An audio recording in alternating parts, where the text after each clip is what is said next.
It was supposed to be a peace mission. At least that's what Commander Alex Rennar was told when he stepped onto the bridge of the Havoc-class dreadnought, HSS Deliverance. He didn't ask questions. He never did. Orders were orders, and he'd followed them all his life. But something felt wrong this time. The kind of wrong that creeps in your bones and never leaves. The Deliverance wasn't like other warships. It didn't have sleek lines or a polished hull like the older Terran cruisers. No, this beast looked like it had been built for one purpose: destruction. Its jagged black armor looked scorched from 1,000 battles. Its cannons hummed even when idle, like they were hungry for more. And every corridor inside it pulsed with low blue emergency lights, even though there was no emergency. Not yet. Alex walked down the steel hallway, past his silent crew, their eyes down, expressions flat. Nobody spoke much on this ship. Maybe they were scared. Maybe they already knew what he didn't. "Status?" he barked when he reached the bridge. Lieutenant Corrin glanced up from his console. "We've entered the Brel sector, Commander. Target planet is locked." "Planet?" he asked, his voice sharp. "Singular?" "Yes, sir, just one. A colony moon, unarmed, not even shielded." Alex paused. "And we're attacking it?" Corrin hesitated. "Not exactly. We're deploying the dust." A chill ran down his spine. The dust. A silent killer. It wasn't a missile or a bomb. It was worse. A microscopic cloud of synthetic spores engineered to eat through metal, tech, and organic tissue alike. Once released, it would coat a world in hours. Cities would collapse, skies would choke, water would turn black, and everything alive would die slowly, begging if it could still speak. "Why?" he asked. It came out low. He already knew Corrin wouldn't have an answer. He didn't, just looked down. There was no war, at least not an official one. Humanity had signed 12 treaties after the last galactic conflict, each one more desperate than the last. But something had changed. No one said it out loud, but everyone knew. The Council back on Earth was tired of negotiations. They wanted power back, territory, fear, and they had the Deliverance to do it. They called it a deterrent. But to the rest of the galaxy, it was already a nightmare. Alex sat in his chair and stared at the screen. The moon below looked peaceful, gray and green, with small dots of settlement lights. Farmers, traders, civilians. "This is wrong," he said under his breath. No one answered. The order came through seconds later. A tight line transmission. No message. Just one word, encrypted and blinking on his screen. "Release." His finger hovered over the panel. Behind him, Corrin whispered, "It's just a colony, sir." They'll barely register it in the news cycle. He didn't turn to look at him. "That's not the point." But he pressed the button anyway. There was no explosion, just silence. The launch bay hissed as the dust canisters were dropped from the ship's underbelly. Thousands of silver pods, each smaller than a football, drifting like snowflakes toward the surface. It would take an hour, maybe less. Alex stood slowly. His chest felt tight. He looked at his crew, still silent, still obedient. "We've become the thing we used to fight," he muttered. The screen shifted. The colony's surface was already changing, dark veins spreading like cracks through the ground. Lights blinking out. A tower crumbled like sand. Corrin's voice cracked. "Another mission complete, Commander." Alex looked at the ship's name painted across the window frame. Deliverance. What a joke. He left the bridge. In his quarters, he sat down and stared at his hands. They didn't shake. That scared him more than anything.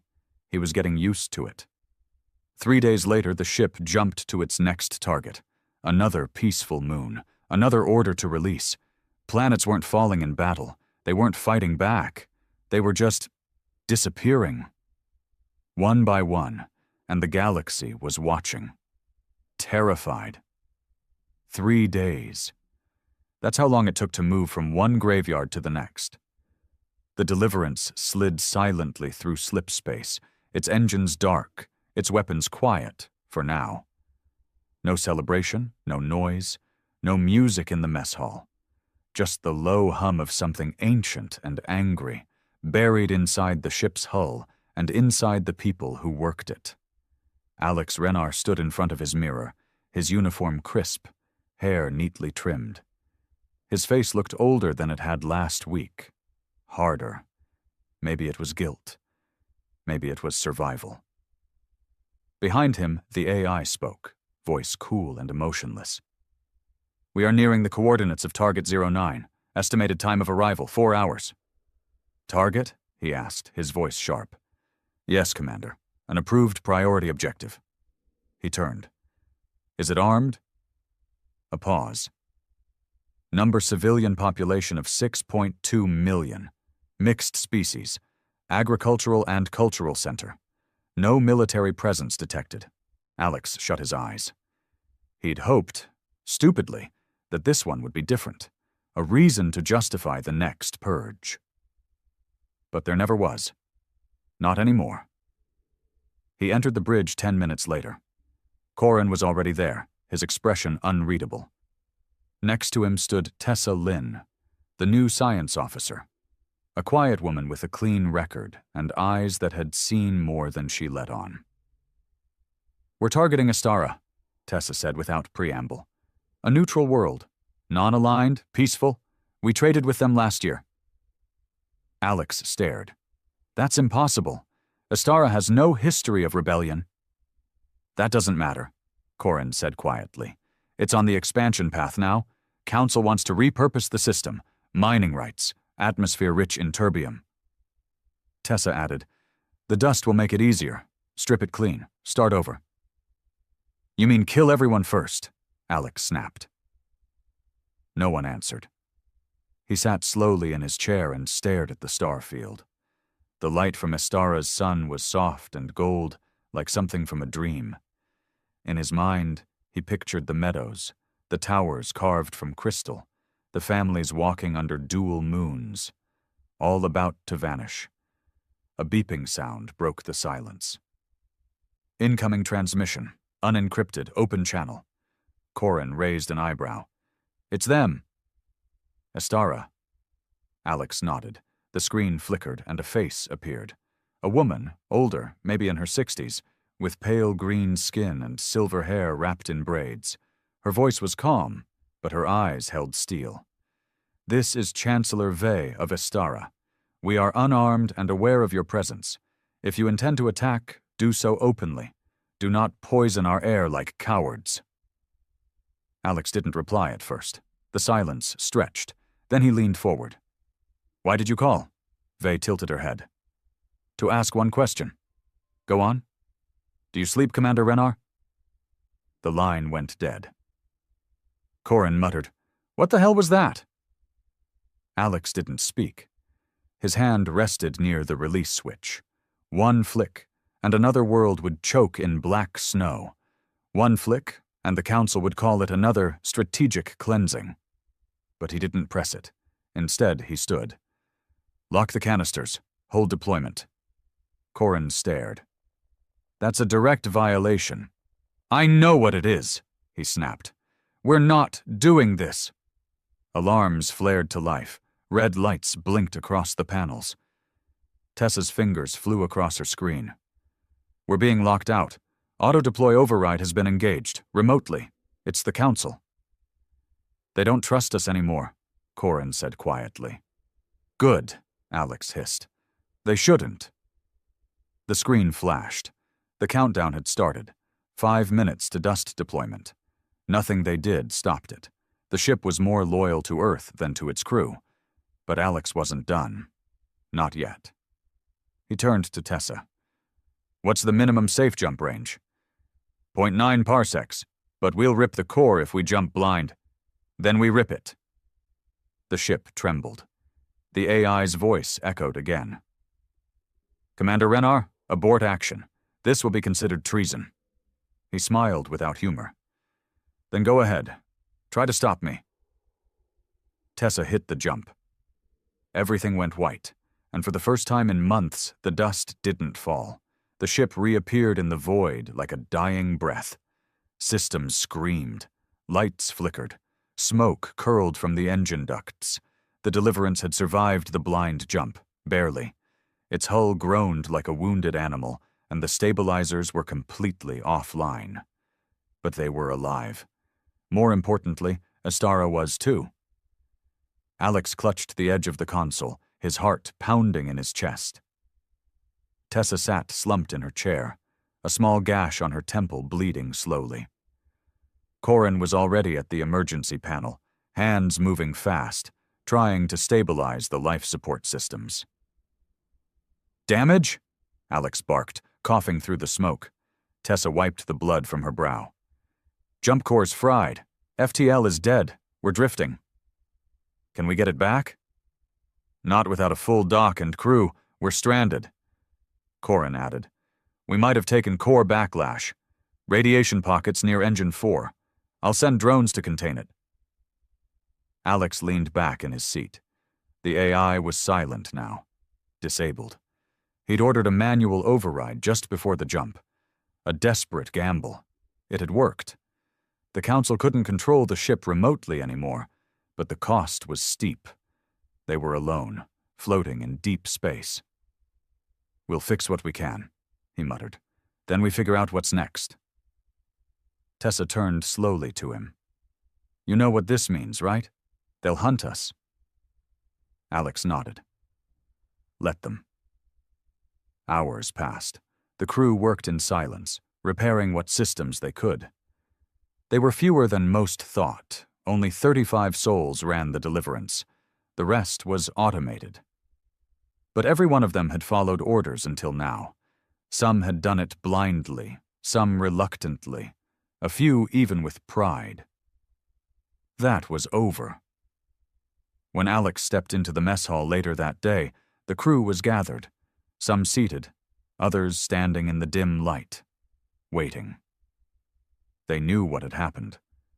Word traveled fast on a ship like this. Corin stood beside him. His voice was low. "You should speak to them." Alex looked out at the faces, hard, tired, and silent. Then he stepped forward. "We're not going back," he said simply. Murmurs rippled through the room. Some nodded. A few looked down, uncertain. One voice, sharp and angry, rose from the back. "So what now? We rot out here until the Council finds us and blows us apart?" Alex didn't flinch. "You have a choice. Anyone who wants to leave, if we reach a habitable system, I'll let you off. No charges, no judgment. But if you stay knowing this. We don't serve monsters anymore. The Council turned us into weapons. I won't be part of that again." Tessa stepped up beside him. "There's more," she said, pulling a small chip from her pocket. "Before we jumped, I downloaded the target list." The room went still. Tessa continued. "They've marked 72 planets, colonies, trade hubs, even sanctuary worlds, all scheduled for dust deployment in the next 6 months. Full extermination. No military value, just real estate and minerals." A low curse echoed from the crew. Alex met their eyes. "This isn't war, it's slaughter." Another voice, this one quiet but firm. "You said we had a choice, so what's your plan?" He didn't answer immediately. He let the silence speak for him first. Then, finally, he said, "We go after the other warships." That landed like a punch. Even Corin stared. "There are 5 more Havoc-class ships like this one," he continued, "each one carrying dust, each one under Council command. If we can stop even one of them, disrupt their missions, warn their targets, we save lives." "And the Council?" someone asked. "We expose them," he said simply. "The galaxy still remembers the old wars. They won't stay silent if they know what Earth is doing." Another silence, heavier this time. Then slowly, one by one, heads began to nod. Not all, but enough. Corin leaned in close and whispered, "You're really going to start a war against Earth?" "No," Alex said. "I'm going to stop one before it kills everything worth saving." They spent the next 5 days floating in darkness. The Deliverance was a crippled beast, its FTL drive offline, long-range comms severed, and its engine barely limping at sublight. But Alex didn't waste a second. Every crew member now had a task: rebuild, recalibrate, or rearm. They might have been stranded, but they weren't done. He met Corin and Tessa in the war room on the 6th day. The lights above them flickered weakly, casting long shadows over the holographic table in the center. On it blinked the star map of the sector, scattered with red dots, each one a known warship route. "There," Corin said, pointing to a system marked as Saros 3. One of the other Havoc-class ships, the HSS Oblivion, is scheduled to pass through here in 8 days, escorting cargo, probably dust. Alex frowned. "Do we have enough power to make it?" Tessa shook her head. "Not through slip space, but we can piggyback on a gravity slingshot. Use the binary suns in the Jera belt to push us within range. We'll arrive just in time, if nothing breaks." "And if something does break?" Alex asked. "We drift into the star and die screaming," Corin answered, flat as ever. Alex allowed a thin smile. "So the usual." They made the call that night. Everyone aboard was briefed. No more secrets, no more quiet obedience.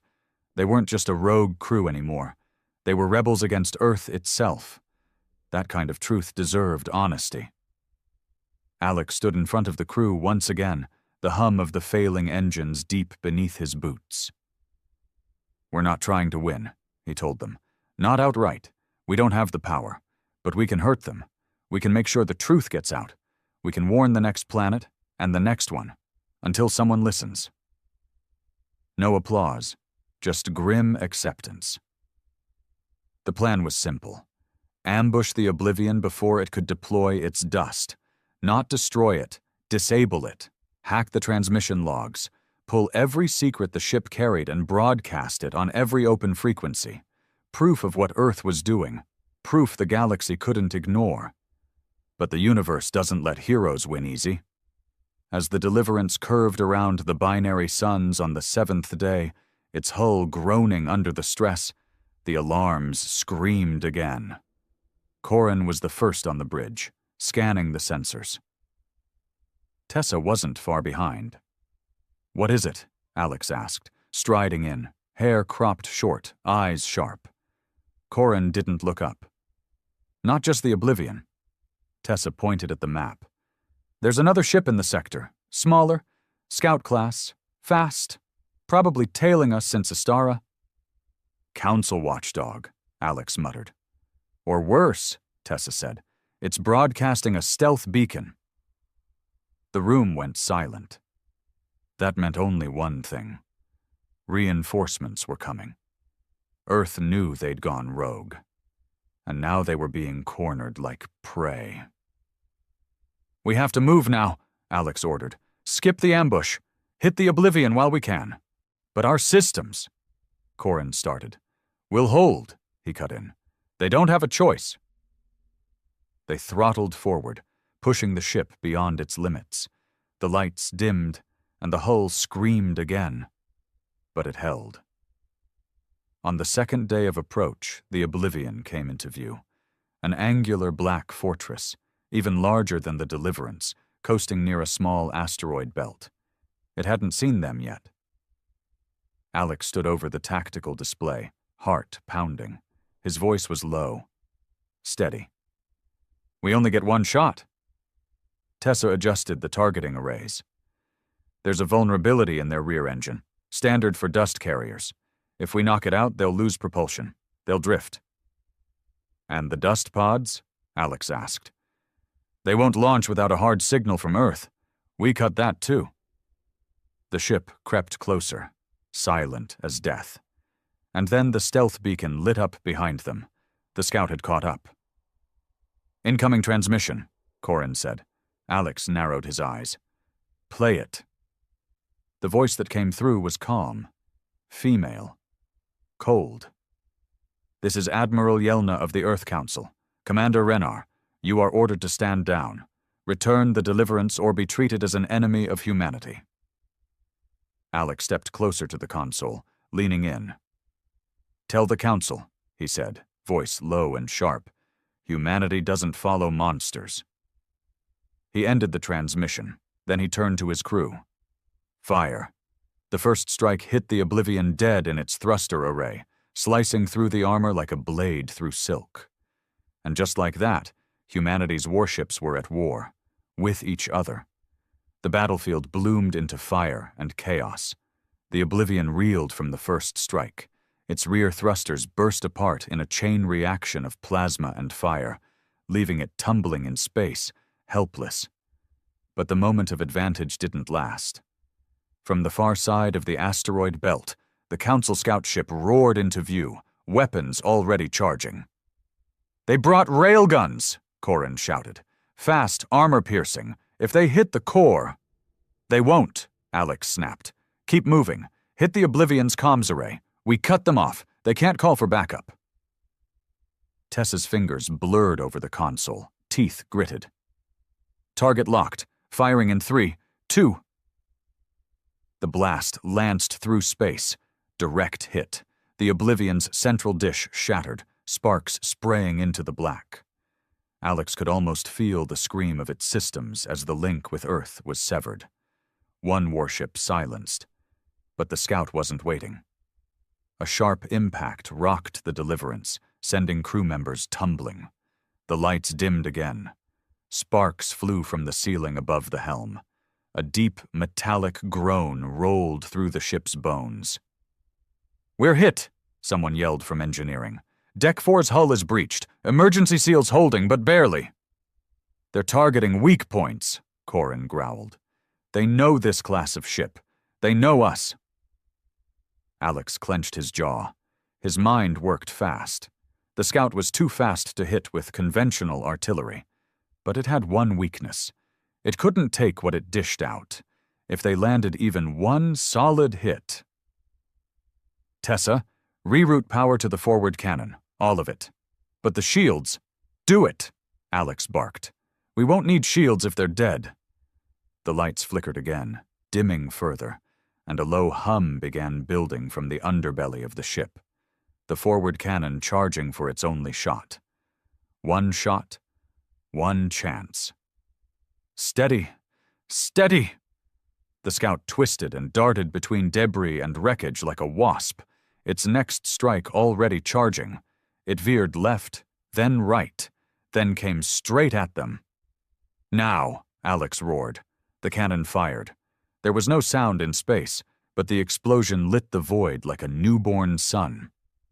The scout ship tore open in an instant, its body cracked in half by the force, debris scattering like bones. It didn't even have time to scream. Silence fell across the bridge. The crew looked around, breathless, hearts racing. Tessa slumped in her seat. "Holy hell, we actually did it!" Corin was already checking sensors. "Oblivion is still drifting. Engines dead, no communications. They're not going anywhere." Alex let out a long breath he hadn't realized he was holding, but he didn't smile. "Scan for survivors," he ordered, "and prep a boarding team." Corin raised an eyebrow. "We're going in?" "We need their logs," Alex said. "Their mission files, dust inventories, transmission history. If we're going to expose the Council, we need proof they can't bury. That ship is full of it." An hour later, Alex led the boarding party himself. He stepped into the ruined corridors of the Oblivion, sidearm drawn, his boots crunching over shattered glass and smoldering tech. The air inside was thick, hot, metallic, and laced with the scent of burnt plastic and something worse. Silence. Bodies floated in zero gravity, some still strapped to their consoles, others mangled, their uniforms soaked in blood. He pushed past them, trying not to look at their faces. These weren't his enemies. They were just soldiers, following orders, just like he had. They reached the central data core. Tessa plugged in her interface, eyes scanning the readout. I've got it, everything. Deployment schedules, dust logs, command directives, encrypted but readable. She paused. What? Alex asked. Tessa looked pale. There's something else, a new file, just uploaded, minutes before we attacked. She handed over the tablet. Alex read the header. His heart stopped. Project, Wasteland Harvest, Stage 2 initiated. What the hell is this? Tessa's voice was barely a whisper. They're planning something worse. A deep chill ran down Alex's spine. Then the lights inside the Oblivion flickered once and went dark. Corin's voice crackled over comms. Commander, you'd better get back here. We just picked up something big coming out of slip space. Alex turned to the viewport just in time to see it arrive. Another Havoc-class warship. But this one was different, sleeker, newer, painted in jet black, with crimson insignias glowing like veins across its hull. The HSS Purifier. And it wasn't coming to talk. The Purifier didn't slow down. It emerged from slipspace with brutal precision, weapons armed, engines roaring like the wrath of a god. Alex barely made it back aboard the Deliverance before the first barrage hit. The ship shook so violently, he slammed into the wall of the docking bay, his helmet cracking.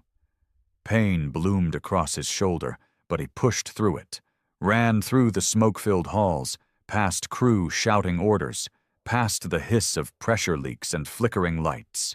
The bridge was chaos. They've disabled our starboard batteries, Corin yelled. Hull breach on deck 6. We've lost 5 crew already. They're targeting our life support next, Tessa added, pale but calm. This isn't suppression fire. They want us gone. Alex grabbed the command console, steadying himself against the shaking deck, and stared at the tactical map. The Purifier was faster, stronger, cleaner. No scars, no battle-worn plates.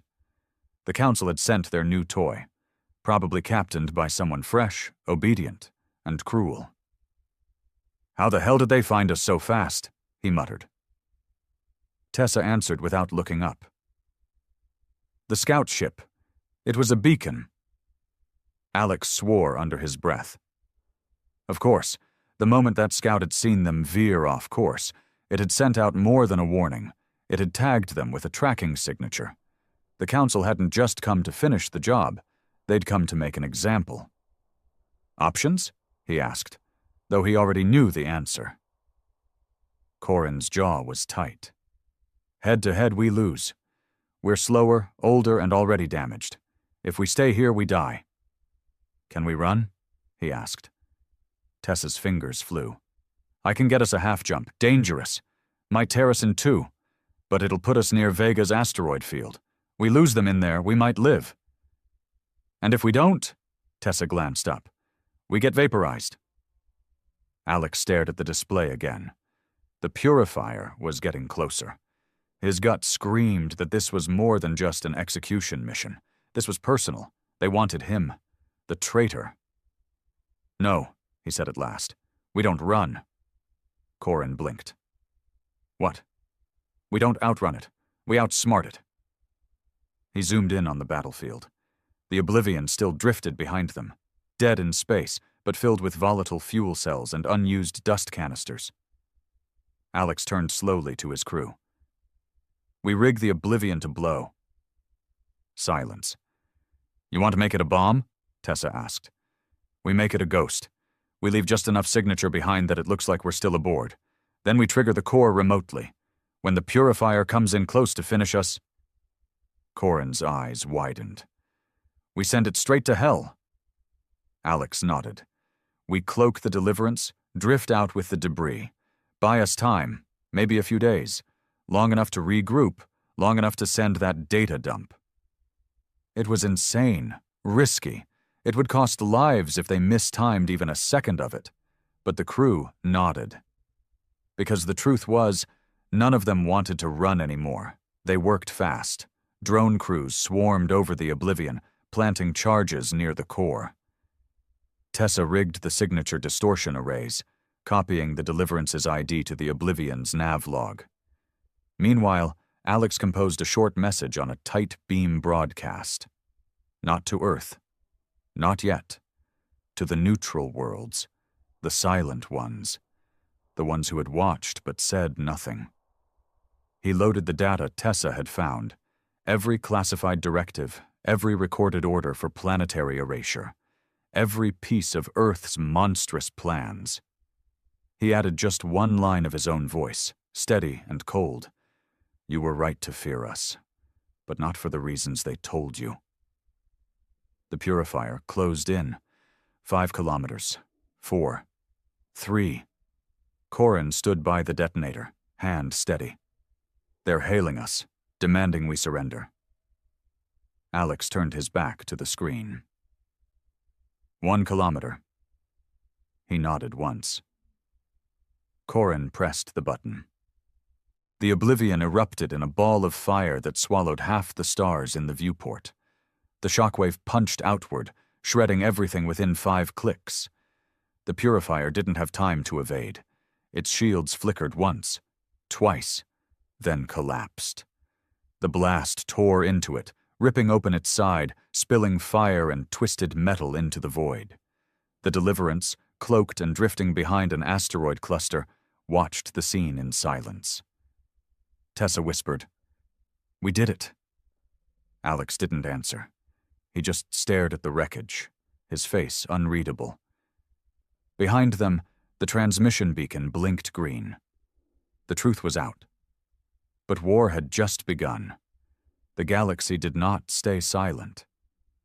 3 days after the transmission, the stars buzzed with noise. Coded messages, emergency signals, diplomatic protests. Word of Earth's atrocities spread like wildfire. The names of the exterminated worlds scrolled across neutral networks, their dead no longer hidden beneath council red tape.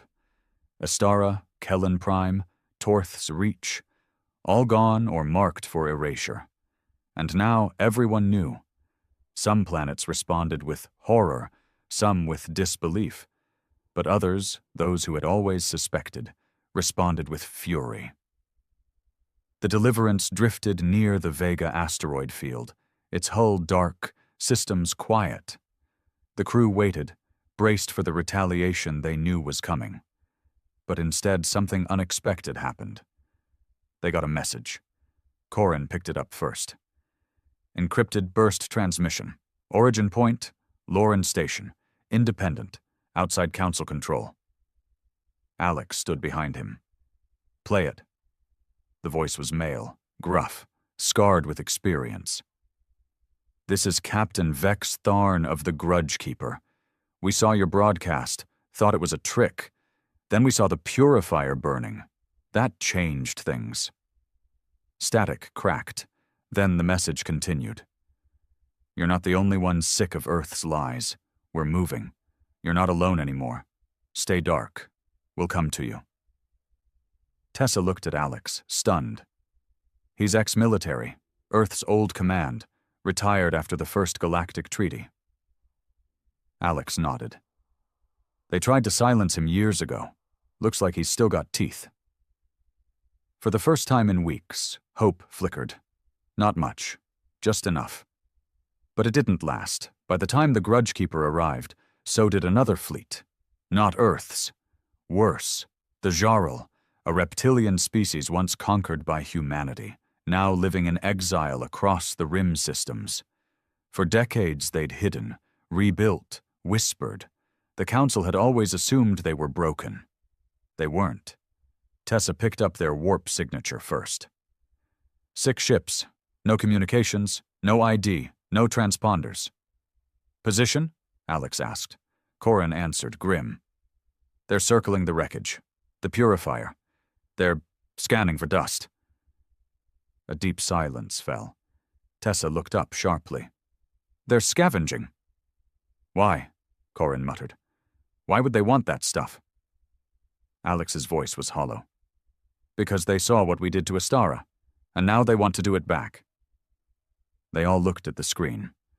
The Jarl ships began towing pieces of the Purifier's hull. One by one, they vanished into slip space. Corin's voice was quiet. We just started something we can't control. The next day, Vex Tharn and his crew docked. The man himself stepped off his rusted destroyer with a limp and a blaster on each hip. His face was half covered in cybernetic plates, one eye glowing red. He didn't salute. "You're the one who nuked a warship with another warship?" he asked, voice gruff. Alex met his gaze. "And I'd do it again." He grinned. "Good answer." Tharn wasn't alone. 3 more independent captains had followed him. Pirate lords, smugglers, ex-marines, each one bringing weapons, ships, and a hatred for Earth that had only needed a spark. And now the spark was lit. In the war room, surrounded by criminals and old soldiers, Alex laid out the map of Earth's known operations. "Stage 2 of the Council's plan is underway," he said. "We don't know what that means yet, but we know they've accelerated dust shipments. Dozens of colonies are in danger." Tharn pointed at a system near the edge of Council control. "Threx 9, used to be mine. Council kicked us out, sterilized the soil. We go there next. We hit them where it hurts." "We're not just fighting Earth anymore," Tessa said. "The Jarl have the dust now. If they figure out how to replicate it, they'll do worse than we ever did," Alex finished. Silence. Then Tharn grunted. "Then we stop both sides." Corin raised an eyebrow. "So we're what now? Rebels? Pirates? Peacekeepers?" Alex stared at the blinking stars on the holomap, some bright, some already gone. "We're the ones left to clean up humanity's mess." His voice dropped lower. "And if we have to burn a few more ships to do it, then so be it." Outside, the stars burned cold, and war was coming for all of them. The galaxy teetered on the edge of a blade. 2 weeks after the broadcast, the war had no name but already had 1,000 victims. Dust storms tore through outer colonies. Civilian freighters vanished in Council-controlled zones. Jarl warbands, high on stolen human tech, hit supply routes with surgical precision, always leaving one survivor to send the message: "This is justice." Inside the Deliverance, the tension was a constant hum. Alex hadn't slept more than 2 hours in a row. The alliance with Captain Tharn and the Independents held, for now, but it was fragile. Pirates had short patience, and even shorter loyalty. Still, it was all they had. Tessa walked into the command deck, her face pale, eyes hollow. "They're going to use it," she said without preamble. Alex looked up from his console. "Who?" "The Jarl. We intercepted a signal. They're calling it Red Sky Protocol." Corin leaned forward. "Target?" Tessa took a shaky breath. "Terra Nova, one of the old sanctuaries. 6 million people, mostly refugees, all human." The room went cold. Alex stood slowly. "How long?" 3 days. They're bringing in repurposed dust pods from the Purifier wreck. Crude delivery system, but it'll work." Alex's jaw tightened. He stared out at the stars, his reflection a ghost in the viewport. "This ends now." They moved fast. The makeshift fleet of rebel ships, independents, and smugglers regrouped in the dark between stars. 5 vessels total, including the Deliverance and Tharn's Grudgekeeper. Outgunned, outnumbered, but not outwitted. The plan was simple. Intercept the Jarl convoy before it reached Terra Nova. Destroy the dust. Disable the carriers. No prisoners. No mercy. Because this time, humanity was the one trying to stop extinction. The battle began near the ruins of Coral Station, a long-dead trading hub, now nothing but twisted metal.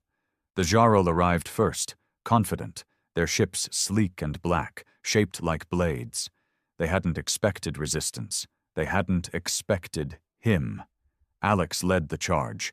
The Deliverance, patched and angry, slammed into their formation like a wolf among sheep. Its cannons, though old, roared with terrifying precision. The first dust carrier exploded in a spray of black vapor and fire. "Keep the pressure!" Alex shouted over the comms. "Target the engines, don't let them run!" Tharn's Grudgekeeper dropped mines across the escape path, cornering the Jarl like rats. The rebels fought with fury. No formations, no tactics, just raw vengeance. But the Jarl weren't afraid to die. One of their ships broke rank and dive-bombed the Deliverance, smashing through a flank turret before detonating in a suicide blast. The bridge shook. Alarms screamed. Tessa hit the deck, bleeding. Corrin slammed his fist into a console to keep it alive. "Shields are down," he shouted. "We lose another hit, we're done." But Alex didn't slow. He turned the ship straight toward the final dust carrier, its pod already armed, countdown ticking. "Distance?" he barked. Tessa, coughing through the smoke, raised her head. 50 clicks, 2 minutes to release." Alex took a deep breath. "Ram it." Everyone turned to him. "Commander," Corrin started. "You heard me? If that dust drops, we lose everything. We ram it. Full burn." Tessa's voice broke. "That's a suicide run." Alex didn't blink. "Then tell my story." He locked the controls manually. The Deliverance shuddered, engines howling. The final moments moved in slow motion. The Jarl carrier tried to veer off. Too late. The Deliverance slammed into it like a vengeful god. The explosion was blinding. When the smoke cleared, half the battlefield was debris, and out of the wreckage, limping, on fire, bleeding air, floated the shattered remains of the Deliverance's lower decks, its bridge torn open to the stars, but a signal still blinked. "Target eliminated. Dust neutralized. Terra Nova is safe." Alex Renner's voice, recorded, calm. "We were monsters once. We remembered too late, but we did remember." The fleet fell silent, and then the rebels cheered. Across the stars the signal played. On moons, on space stations, on ships docked at silent ports, and the galaxy listened. For the first time in a century, they saw humanity not as tyrants, but as something else.